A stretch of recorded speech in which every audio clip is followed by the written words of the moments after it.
Okay, thank you, Mac, for your warm welcome, and thank you to AUIS for hosting this fantastic forum and this, I hope, fantastic panel conversation.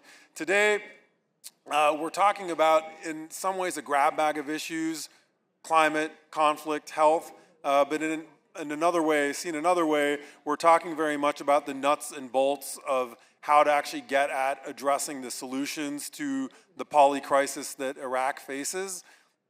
I'm very mindful in conversations about climate change to really focus on human caused or human exacerbated conditions which have human solutions. Often climate discussions spiral very quickly into sort of global analyses that can leave us not only feeling helpless, but also removed from a solutions-based technical response to what is at heart, when we're talking about climate and its many adjacent crises, a technical political problem with political solutions. So I'm going to launch right into rounds of questions. So hopefully my speakers can limit themselves at each intervention to 2 or 3 minutes so we can get a bunch of rounds and have a lively, iterative round of conversations. And I'm going to begin with Iraq's Environment Minister, His Excellency Halo Mustafa Al-Askari, who's we have the honor of having here to my left.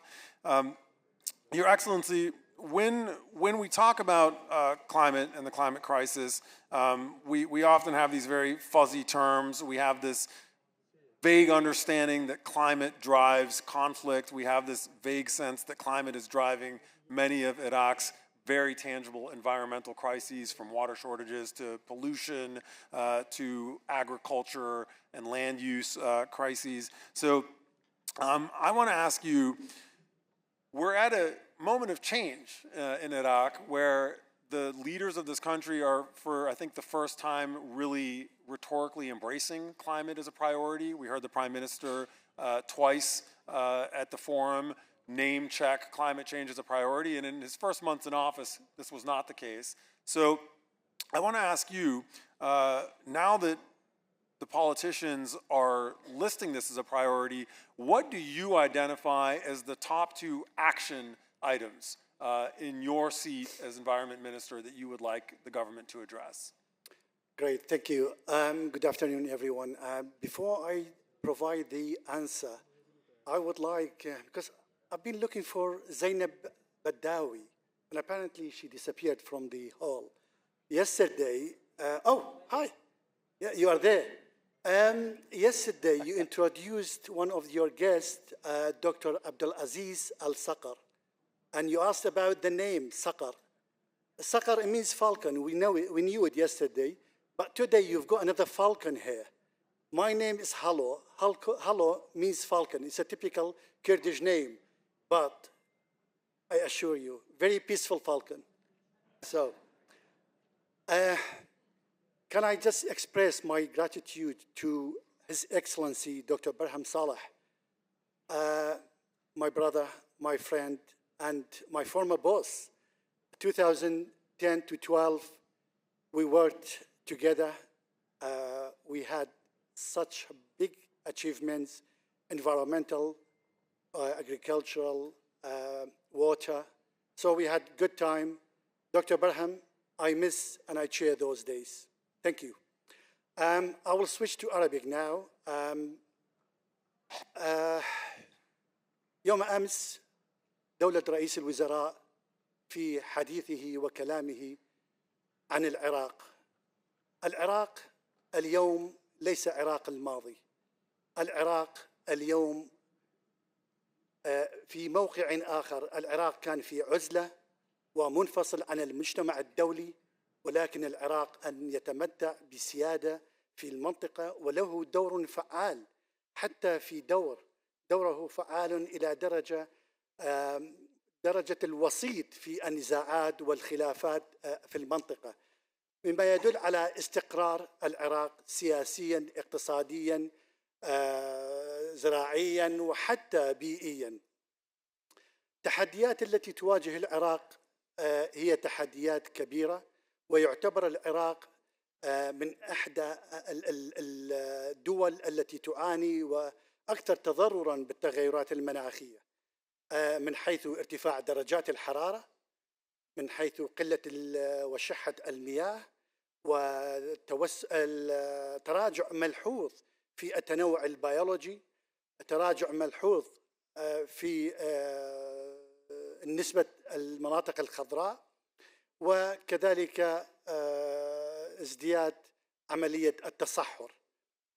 هذه الأسباب كلها أدت إلى مشاكل، خاصة مشاكل صحية وإلها علاقة بالأمراض التي تنتشر غالبا من خلال العوامل البيئية اللي هي الماء والهواء والتربة.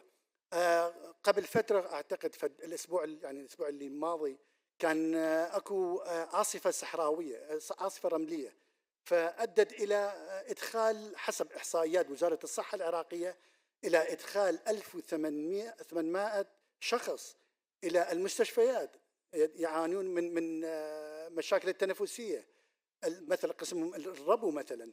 فهاي مشكلة. المشكلة الأخرى مشكلة نزوح الناس من القرى والألياف. مثلا أنا أتذكر قبل عام كان عندنا جفاف، فالقرى والأرياف في منطقة قرميان نزحوا إلى مناطق حلبشة وشارزور لأنه المراعي ما كانت متوفرة، فراحوا أخذوا مواشيهم من هناك، فصارت مشكلة كبيرة، مشكلة تشينج في الديموغرافي، يعني تغير في ديموغرافية المنطقة.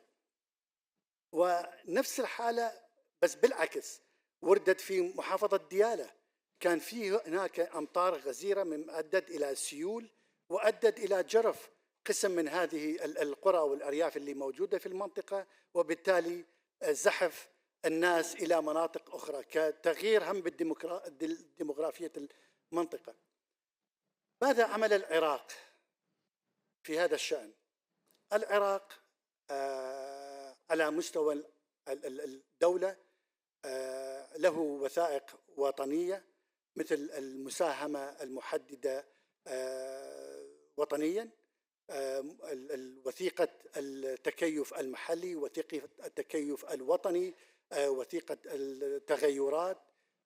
والعراق عضو في المبادرة التحالف من أجل البيئة والصحة مع WHO، وكذلك في مستوى التغيرات المناخية العراق مساهم مشترك وفعال في كل الكوبات، الكوب 28 في دبي، كوب 28 في أذربيجان، وكوب 30 اللي راح ينعقد في برازيل. أنا قبل أسبوعين ترأست الوفد العراقي في برلين بحضور 40 وزراء من دول العالم لإقرار منهج واستراتيجية الدول في كيفية التعامل مع التغيرات المناخية ومواجهتها في برلين. فالعراق Are you going to wrap up just because Yeah, sure, sorry. فالعراق يترأس حاليا 77 دولة في العالم في هذا المؤتمر. I'll leave this for the rest for the time. Thank you, sir. I appreciate it, Your Excellency. So turning to Dr. Abdulkarim Exayes, who's a senior research associate at King's College in London, and I believe also a medical doctor and an expert in Syria's health system. In general, in the climate work that I've done and am familiar with, Iraq is often presented as the avatar of the extreme climate emergency, the place that rolls into one, the cutting edge of the most virulent version of a crisis that is climate change, human-induced climate change, environmental degradation, pollution, land use, and water management policies. Now, as far as I know, all those same factors are present in equal intensity in Syria, along with a once-in-a-generation moment of political transformation and change. I'd like to ask you if you can talk a little bit about the healthcare challenges that this crisis presents and how you see the new regime in Damascus possibly being able to address those healthcare concerns given the degradation of Syria's healthcare infrastructure? Sure, thank you. In 3 to 4 minutes, if you Okay, I'll may. try. Thank you, Thanasi, and thank you again for the American University in Sulaimania, for the Sulaimania Forum, Dr. Barham, Dr. Bilal, and Dr. Mack for the kind invitation. It's my first time in Sulaimania, but definitely it will not be the last. So 15 years ago, I was in Aleppo City being a neurosurgery trainee. But then soon, because of the conflict and the emergence of different health threats, I shifted my focus from fixing individuals' brain to fixing broken health systems. Because those challenges are related to environmental challenges, but also coupled with the challenges imposed by the conflict itself, cannot be fixed without a system-thinking approach. So during the first few years of the conflict, Syria witnessed the emergence of various diseases like polio because of the drop in vaccination coverage, but also diseases related to water.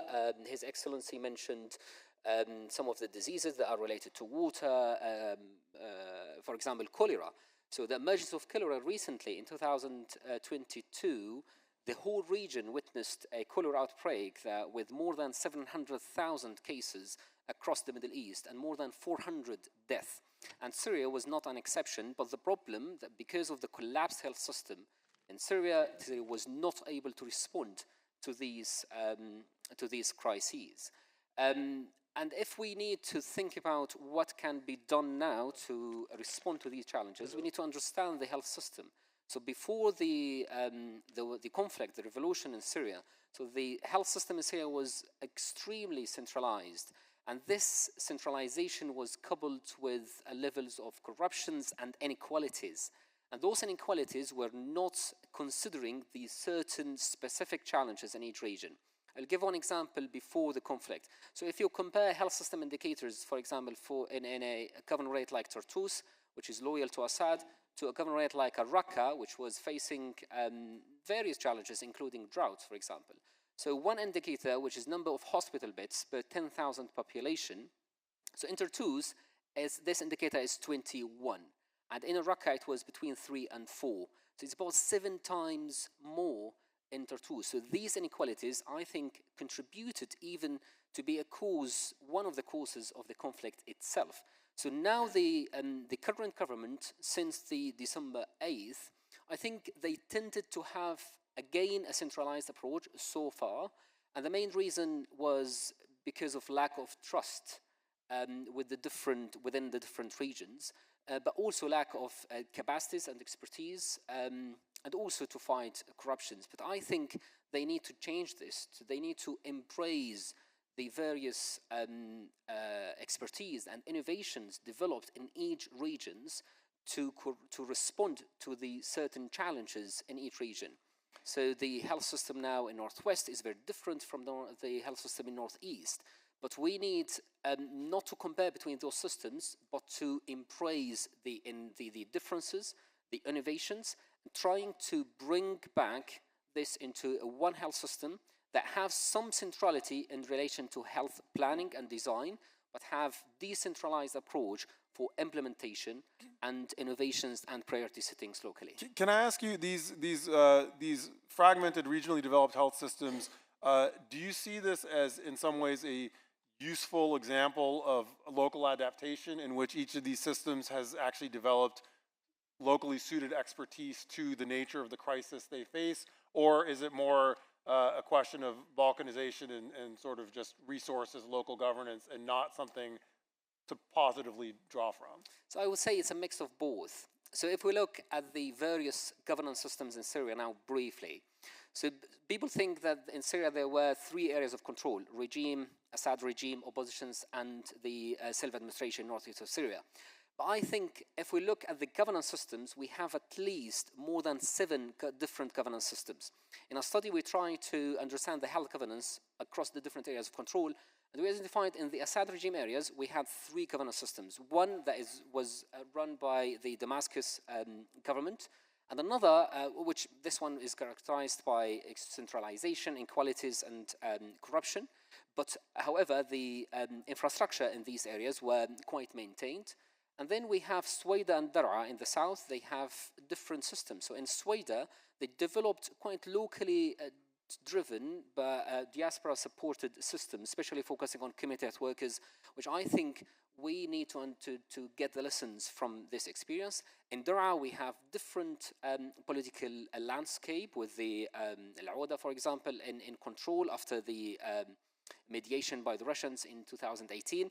And by the way, this group was dismantled only 3 days ago, coincidentally with the Shara visit to Abu Dhabi.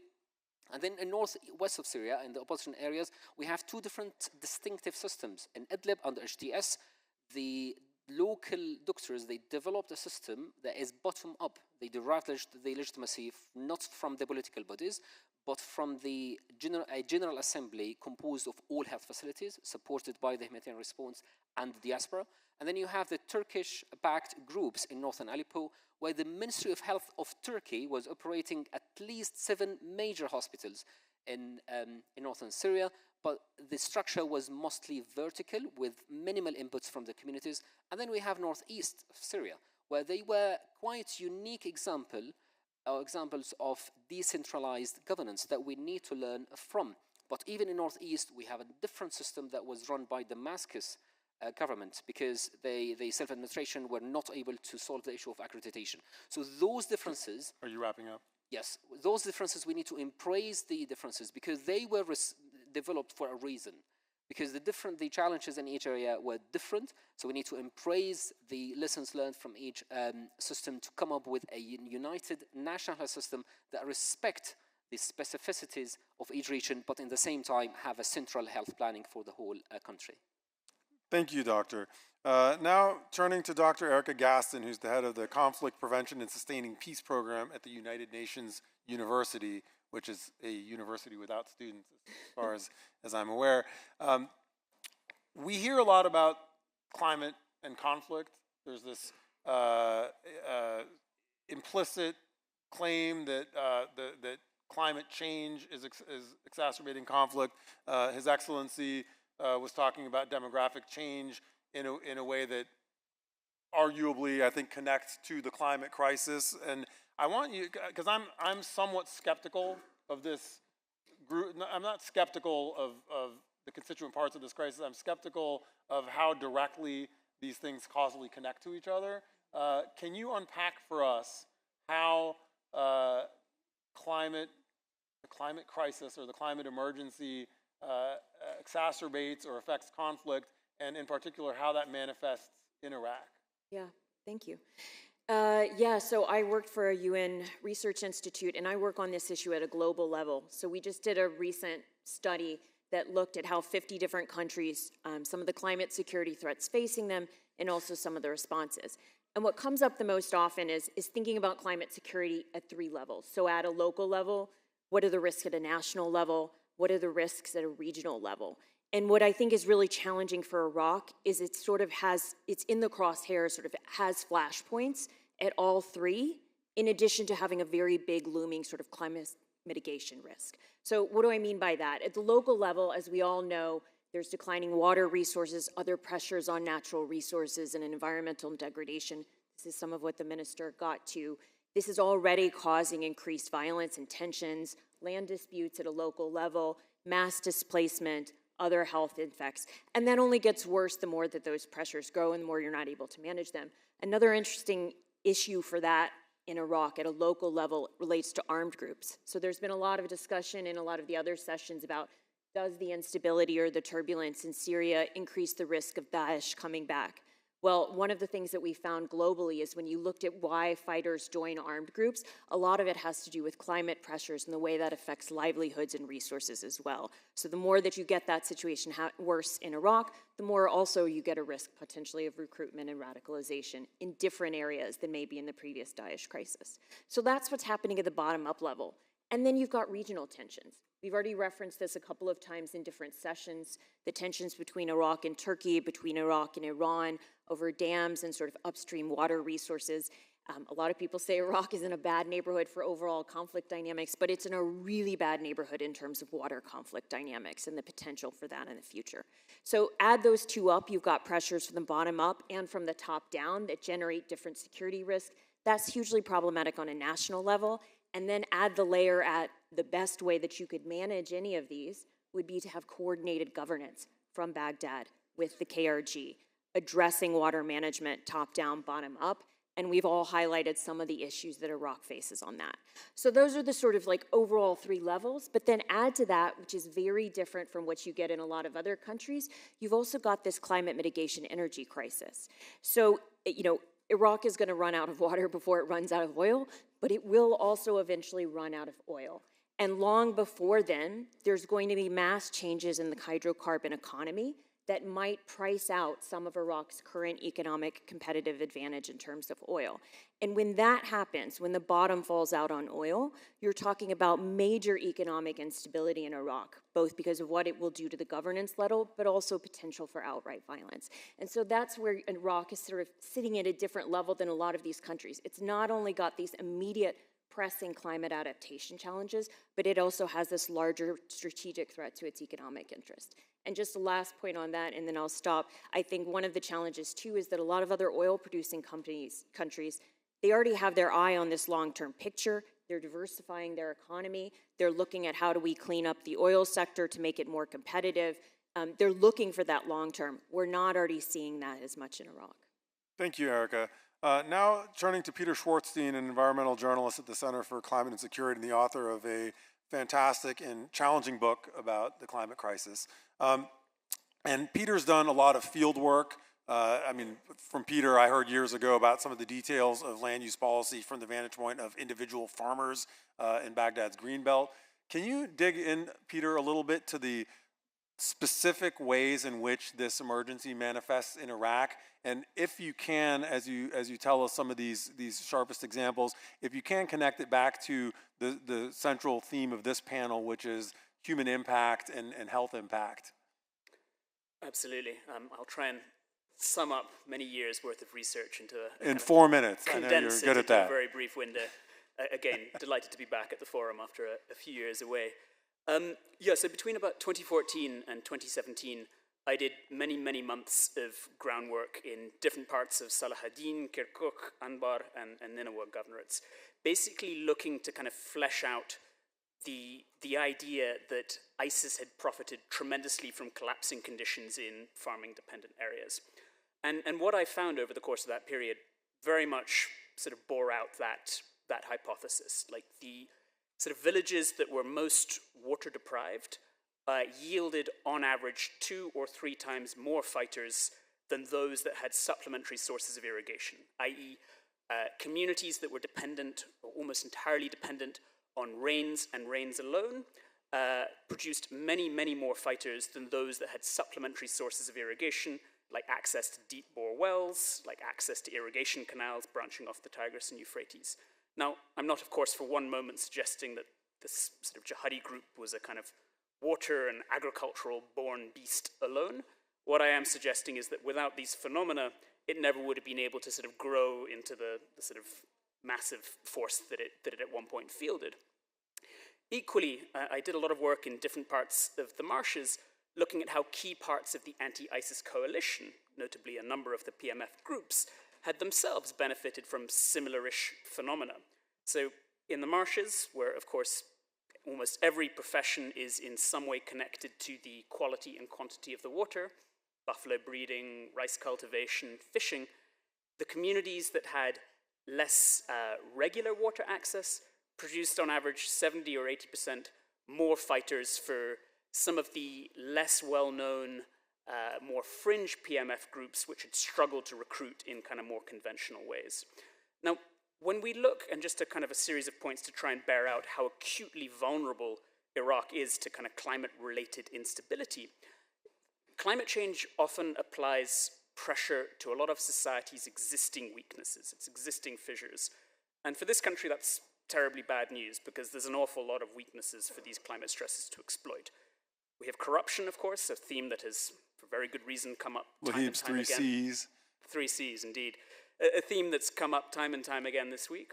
I found that some of the communities that produced some of the largest numbers of ISIS fighters were those that were particularly exposed to corruption-centric bits of infrastructure like checkpoints. And that's because in these farming villages where incomes were dropping in line with the poor quality rainfall, the very fact that they were losing titanic quantities of whatever meager money they were making to these sort of greedy, bribe-seeking checkpoints was in many instances a kind of a grievance or resentment too far. Equally, to turn to inequality for a moment, I found that some of the absolute highest rates of ISIS recruitment were in the villages on the western periphery of Mosul. And to me, that was a really striking finding because those villages were by no means the poorest of the poor. Many of them had refrigerators and AC units and things that their more kind of geographically isolated peers could only dream of. But what they did have was a proximity to the city of Mosul and hence a growing awareness of the ever-expanding gap between their own fortunes, which were dependent on farming and which were falling again in line with the intensifying drought, and the fortunes of those of the people in the city, which were by and large much less exposed. So just an absolute final point, to kind of look at the kind of global literature, we find that there are 3 points that make countries or communities or places particularly vulnerable to climate-related instability. It's having a large percentage of your population engaged in agriculture, on that count, tick. It's having a history of recent or ongoing conflict, again, tick. And it's having an exclusive political system which citizens, to go back to the human impact for a moment, that citizens feel doesn't necessarily kind of represent their interests and their causes. And again, I think most Iraqis would say that's true of them. So this is an issue that the state ignores or downplays to its peril. Your Excellency, did you want to respond to that before I ask you my next question? You looked like you had something you wanted to say. To be honest, I'll speak in Arabic. أعتقد العراق مثل ما ذكرت هي متأثر بالتغيرات المناخية، بس لا تتوقعون أنه الوزارة عندها العصا السحرية وتبدل في يوم وضحاها كل شيء. ماكو انه العراق مر بمراحل معارك وظروف صعبه، فالحمد لله اللي اني اشوفه اليوم العراق في مستوى اخر، انه الدوله رئيس الوزراء شخصيا ومجلس الوزراء وكافه الوزارات عندها تعاون مشترك. من أذكر المبادرات، مبادرة دولة رئيس الوزراء في فصل وزارة البيئة عن وزارة الصحة، هذا بالنسبة لي إنجاز عظيم. الشيء الثاني أنه تأسيس شركة الكربون، الشركة العامة لاقتصاديات الكربون، هذا عمل آخر. مواجهة التصحر وشحة المياه، خطة واستراتيجية اللجنة العليا برئاسة دولة رئيس الوزراء واللي أنا عضو في هذه اللجنة، فهاي كلها تساعد البلد على المضي في مواجهة التغيرات المناخية والتي صعبة صراحة. مثل ما ذكرت ليس لدينا العصا السحرية في حل كل المشاكل اللي ذكرت. So let me ask you about power and coordination. So you point to as achievements these sort of creation of distinct bureaucratic centers within the government to address different aspects of this crisis. So one, how much power do these actors have? You as the environment minister or your counterparts who you must coordinate with in the health ministry, the water ministry, the oil ministry, presumably other ministries as well. And two, how much power do you have? How much coordination is there? Because every single one of the crises you mentioned requires action from anywhere from 3 to 8 bureaucratic players within the government. يوم أمس سئلت شخصا ما سألني هذا السؤال. أنا كنت رئيس هيئة حماية وتحسين البيئة في إقليم كردستان من 2018 إلى 2020، والآن وزير البيئة في العراق. سألوني هذا السؤال: العمل صعب في العراق؟ لا بالعكس، أنا وزير في العراق، لي الصلاحية التامة في الوزارة، وأرجع إلى دولة رئيس الوزراء في قضايا معنية وإلى مجلس الوزراء في قضايا أخرى. وعندنا قوانين وتعليمات وأنظمة بيئية ليست بالمستوى المطلوب صح، ولكن تعمل بها.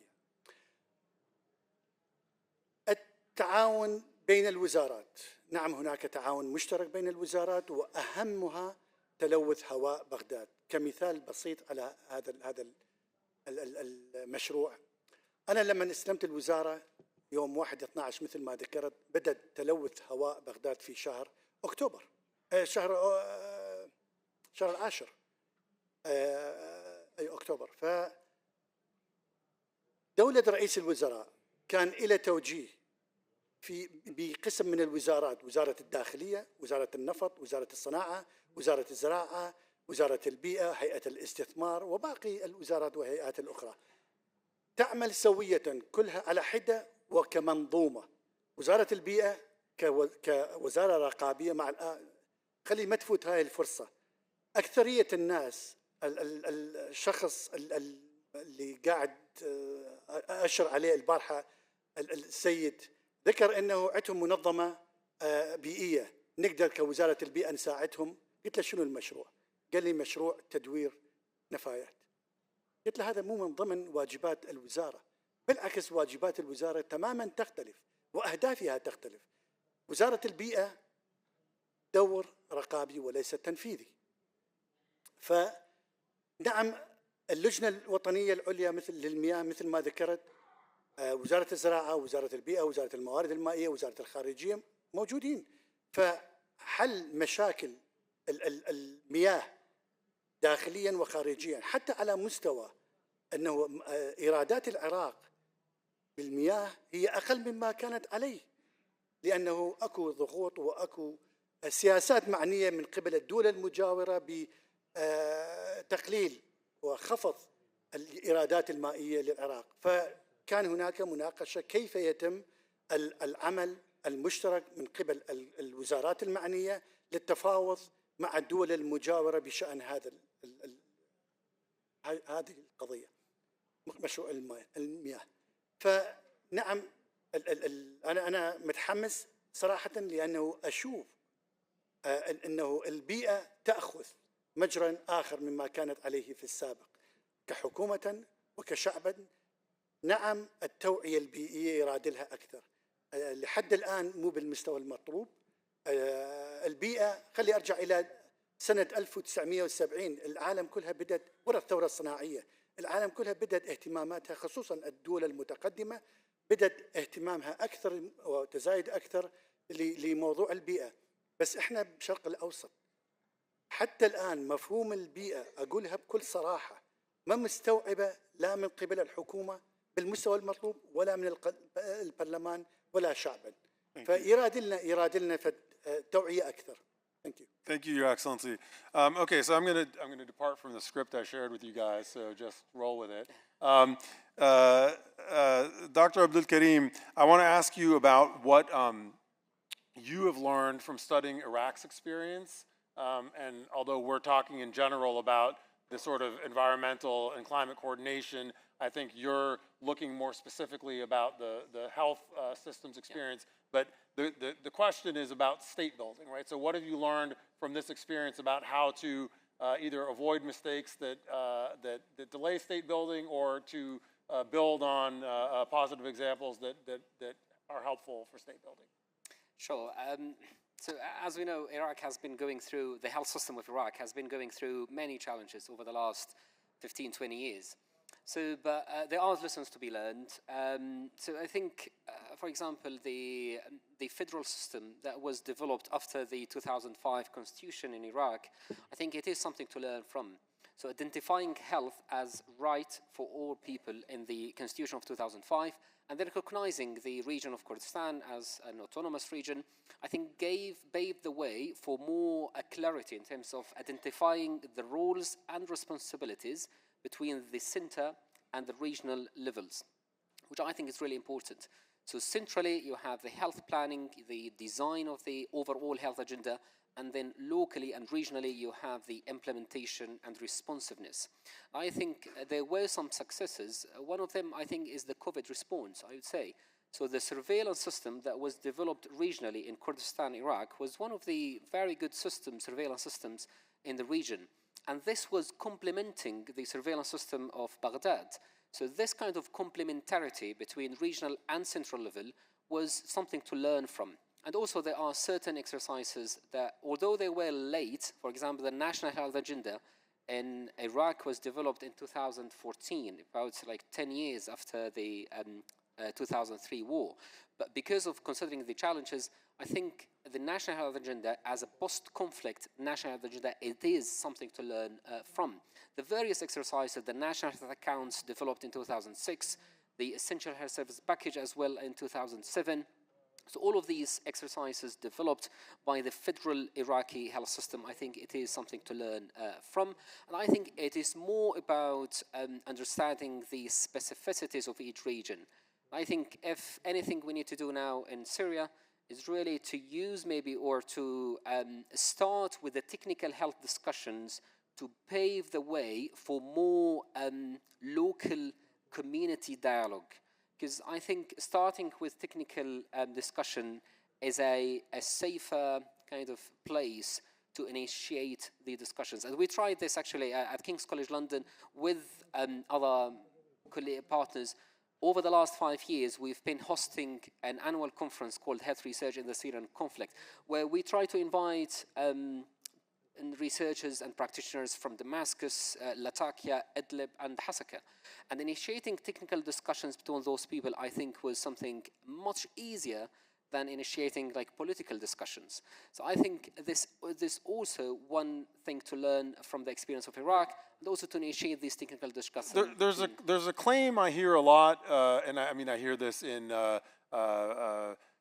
diplomatic initiatives, for example, around Gaza and Israel or other regional places where experts argue, and again, I'm not completely convinced, but I think it's a good idea. They say in contexts where there's deep division or profoundly dislocated communities affected by violence, you can persuade people to work together and collaborate on a community level around shared interests that transcend identity, like health or like combating pollution.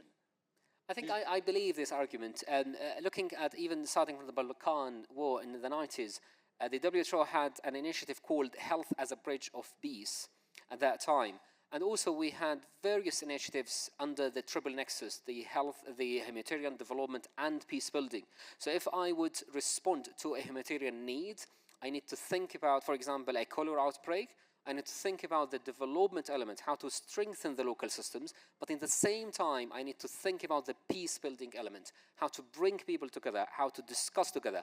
And as I mentioned, we were able to to have on the same table the health director of Idlib during the Syrian conflict with the head of the Department of Health in Kamishlu to discuss shared interest.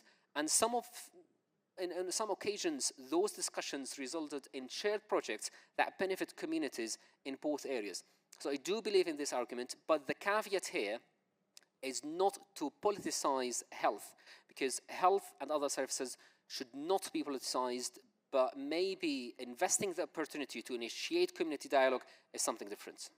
Right, and the counter thought to that is it's ridiculous to suppose that anything can be depoliticized in life because everything's political. Yeah. You know, resources, power, services, and their allocation are inherently political. So, I mean, I think when we say don't politicize healthcare, we mean minimize the amount of distortion and harm caused by selfish politics, but it is political, right? It is, but it is about the way how we talk about it. You know, in philosophies in the social constructivism, they talk about the speech act, right? The way we talk about something, and we either politicize, securitize, or not this thing. So I think as we are, as long as we are mindful about this speech act, I think implementing those initiatives is different from describing them politically or to be used, in different contexts. So, Erica, Dr.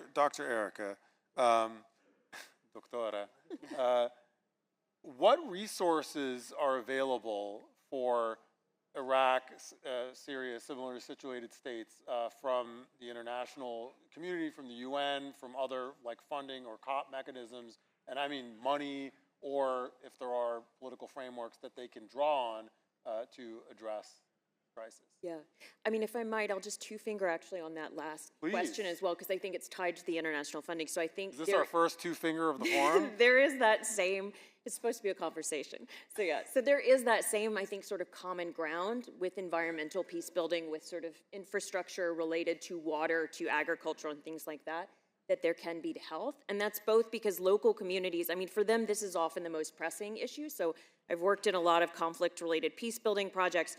You go into communities, you want to, whatever it is, transitional justice, other post-conflict goals, all of which are important, and communities will say, well, what we're really worried about is irrigation. We're worried about our water table. And so when you come in and you offer concrete resources that help them get at the problems that are facing them, it can also be that kind of common bridge between, what otherwise might be political differences. So I think it's also important to think about in that sort of common shared goals. But then to your question about international funding, I mean, this is particularly interesting for Iraq, I think, because it is not in a great spot for this.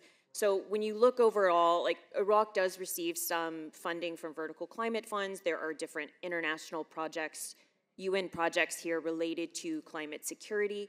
But when you look at the overall landscape, it kind of sits between the criteria on a couple major pools. So overall, there's less funding for conflict-affected and fragile states, which as of the 2025 World Bank Index, Iraq is still classified as. So just to give you an example, for non-fragile states, the average per capita amount of climate funding is $161 per person. For fragile states, it's $8 per person, and $2 per person for extremely fragile. And so where is Iraq ranked? Is Iraq a fragile state?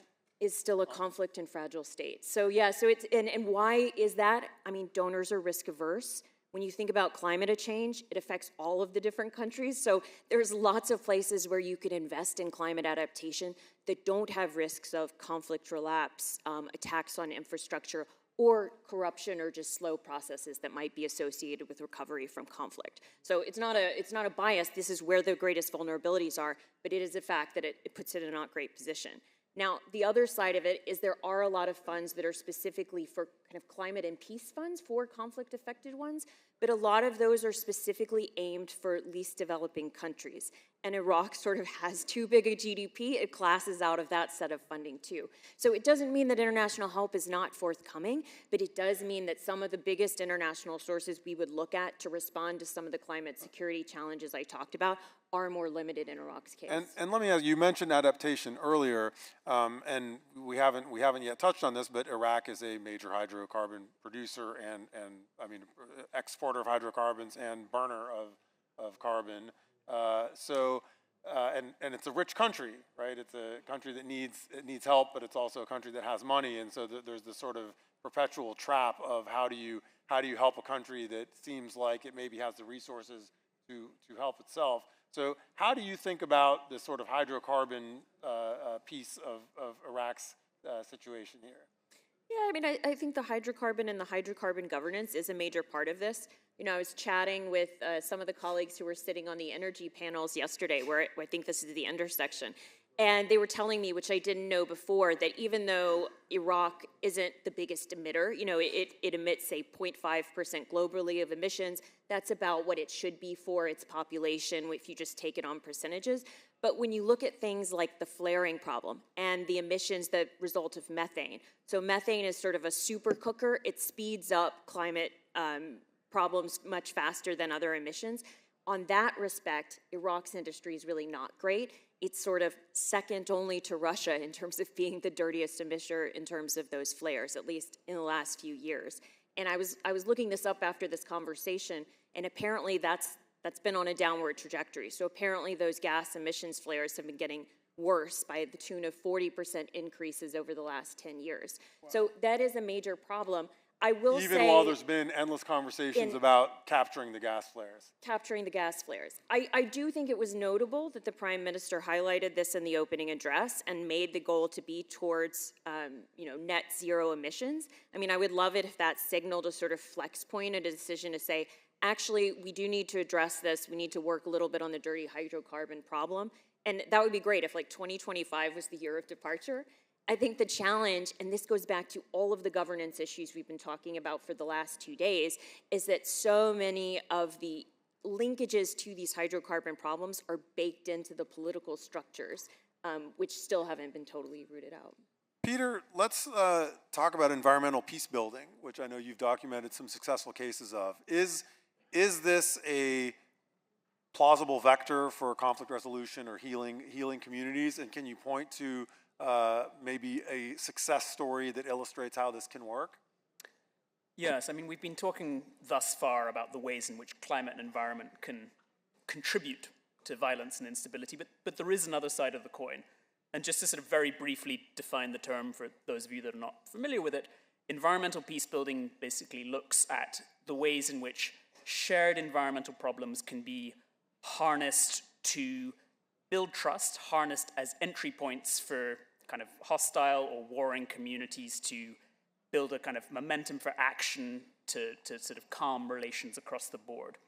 And it's a practice that in an Iraqi context holds tremendous promise. This is a country that's got, as we've discussed, a pretty terrifying array of climate and environmental troubles. And it's a country that, as we've also discussed, faces kind of past and present conflict of various orders. And I mean, there have been a number of occasions sort of working across the country where I've come across really interesting instances of kind of communities coming together, communities that really have all sorts of problems between them, and using shared water, shared pollution troubles as a kind of as a bridge to kind of building trust. So, for example, in one instance, I was working around Gayara, just south of Mosul, where, as many of you undoubtedly remember, ISIS blew up a bunch of oil wells as they retreated into Mosul city in 2016. And kind of following the territorial defeat of ISIS, these communities were left with a horrific mess, like kind of coats of crude oil kind of coating their fields, turning their kind of white sheep black. And even though many of these communities had problems stemming from their kind of differing attitudes, to put it euphemistically, towards ISIS's emergence, they were able to kind of at least temporarily put aside those troubles in order to kind of work for the revival of their all-important agricultural lands. And on returning to some of those areas years later, I was told that like many of the kind of problems which had previously led to degrees of bloodletting and kind of fights in marketplaces were now mostly sort of hashed out in a kind of peaceful manner. So whether you kind of choose to use these, I don't know, jargonese labels, kind of environmental peace building or not, there are just so many kind of ways and different parts of the country in which this sort of who's who, this sort of A to Z of troubles can lead to significantly more optimistic outcomes than we've seen to date. So in the 10 minutes we have left, I want to focus on water as an illustration of the problem and the solution. And, you know, as many of the panelists have said in different ways, all these climate and climate-adjacent threats don't care about borders, they don't care about ethnicity or sect, they certainly don't care about the ministerial organizational chart of the jurisdictions in which they are ravishing people's lives. Water for Iraq is, I think, a really stark illustration of this like nefarious problem that has human elements, natural elements, things beyond our control, things very much in our control, and lots of ways to pass the buck, right? You can, if you don't want to talk about militias that are drilling fish ponds outside of Najaf, you can get mad about Turkey filling up its dams, and you know both are drivers of the problem. So starting, and I think if we can each do like 90 seconds to 2 minutes, as we do this as a sort of lightning closing round. In any case, we'll wrap up on time because I know how important that is to the forum. Starting with you, Your Excellency, what do you see as your ministry's central priority in addressing the water crisis for Iraq?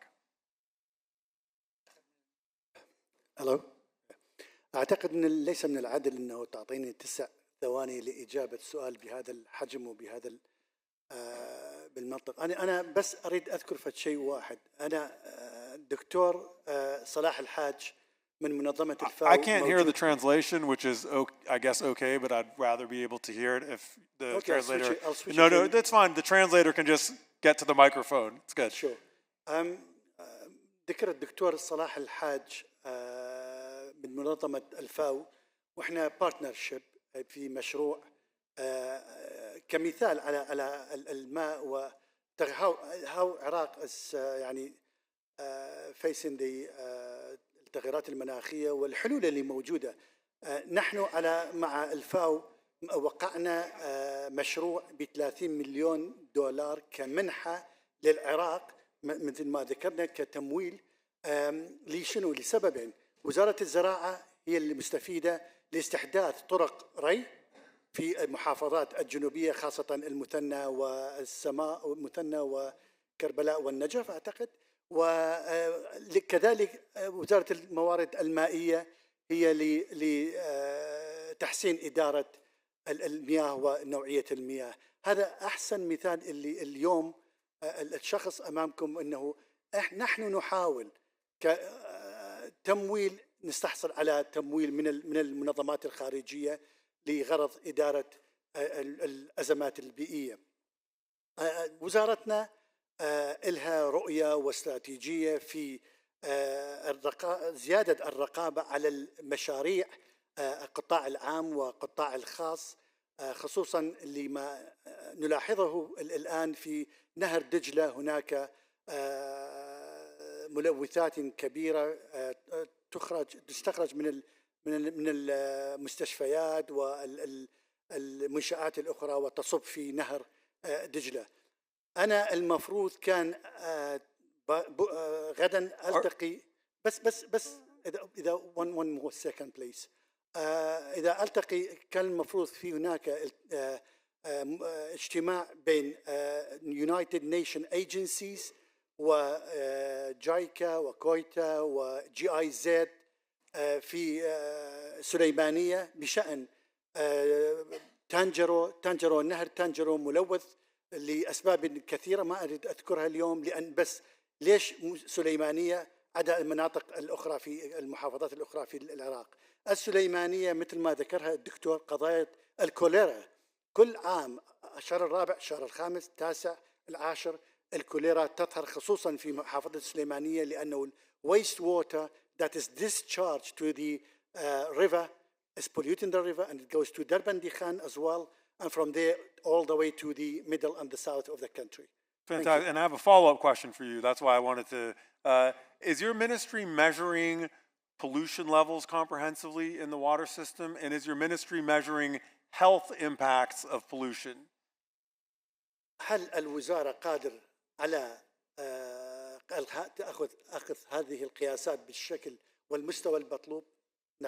ما عندنا صراحة أقول الجواب لا، بس الوزارة تحاول من خلال الكوادر البشرية والتقنيات والتكنولوجيا والمواد الكيميائية والتشريعات اللي عندنا. نعم عندنا فرق تخرج إلى الأنهر والبحيرات والمسطحات السطحية في أرجاء المحافظات العراقية، وعندنا تنسيق متكامل مع هيئة البيئة في الإقليم كذلك بهذا الشأن. شكرا. Thank you, Your Excellency. Dr. Abdul Karim, water. I know you want to talk about health systems, but I'm sure there's some overlap. How does the water shortage in Syria affect health outcomes? And also, do you see either any hope or any reasons for extra worry in the fragmented governance you mentioned? How does that affect Syria's ability to manage its water crisis regionally and locally? So as we are talking about human security as the core element, right?